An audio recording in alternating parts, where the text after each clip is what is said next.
പ്രിയപ്പെട്ടവരെ, ഞാനിപ്പോൾ നിൽക്കുന്നത് തൃശ്ശൂർ ജില്ലയിൽ ചെറുതുരുത്തിയിൽ. ചെറുതുരുത്തി എന്ന് പറഞ്ഞാൽ നമ്മളെല്ലാവരും അറിയപ്പെടുന്ന കലാമണ്ഡലം ഉള്ള സ്ഥലം ചെറുതുരുത്തി. ചെറുതുരുത്തിയിൽ നിന്നും ചെറുതുരുത്തിയിലെ പൈങ്കുളം എന്ന ഗ്രാമത്തിലെ ഒരു നരസിംഹമൂർത്തി ക്ഷേത്രമുണ്ട്. തെഞ്ചേരി നരസിംഹമൂർത്തി ക്ഷേത്രം. കൃപപ്രസാദിയായിട്ടുള്ള ഒരു ഭഗവാനാണ് ഇവിടുത്തെ പ്രതിഷ്ഠ. നരസിംഹമൂർത്തിയാണ് പ്രതിഷ്ഠ. അദ്ദേഹം ക്ഷിപ്രപ്രസാദിയാണ്. ഇവിടെ പല അനുഭവസ്ഥരും പല അനുഭവങ്ങളും പറഞ്ഞു കേട്ടിട്ടുണ്ട്. ഈ ക്ഷേത്രത്തിൽ ഒരു ദിവസമെങ്കിലും ദർശനം നടത്തുക എന്നുള്ളത് എല്ലാവർക്കും വളരെ ഐശ്വര്യപ്രദായകമായ ഒരു കാര്യമാണ്. ജീവിതത്തിൽ ഒരു ദിവസമെങ്കിലും ഒരു തവണയെങ്കിലും ഈ ക്ഷേത്ര ദർശനം നടത്തുക. ഗ്രാമപ്രദേശമായ ഒരു ഉൾപ്രദേശമാണ്.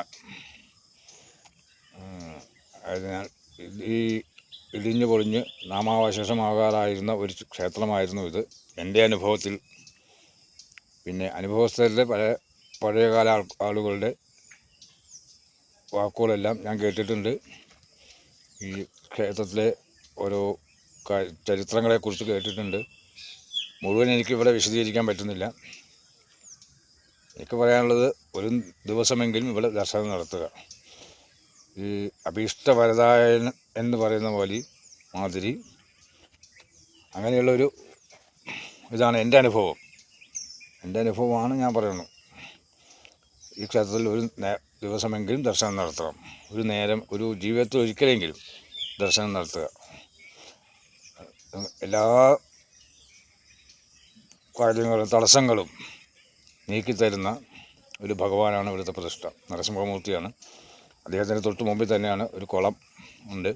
ഇപ്പോൾ ഇവിടെ ഈ പരിസരവാസികളുടെ എല്ലാവരുടെയും സഹായ സഹകരണങ്ങളോടുകൂടി ഇവിടെ ജീർണോദ്ധാരണ പ്രവർത്തനങ്ങളൊക്കെ കുറേ നടന്നു. ഇനിയൊക്കെ ഇഷ്ടംപോലെ നടത്താനുമുണ്ട്. അപ്പോൾ നിങ്ങളോട് എനിക്ക് പറയാനുള്ളത്, ഒരു നേരം, ഒരു ദിവസമെങ്കിലും, ഒരു തവണയെങ്കിലും, ജീവിതത്തിൽ ഒരു തവണയെങ്കിലും ഈ ക്ഷേത്ര ദർശനം നടത്തുക. അത് നിങ്ങൾക്ക് എല്ലാവിധ ഐശ്വര്യങ്ങളും ഉണ്ടാക്കിത്തരും എന്ന കാര്യത്തിൽ സംശയമില്ല.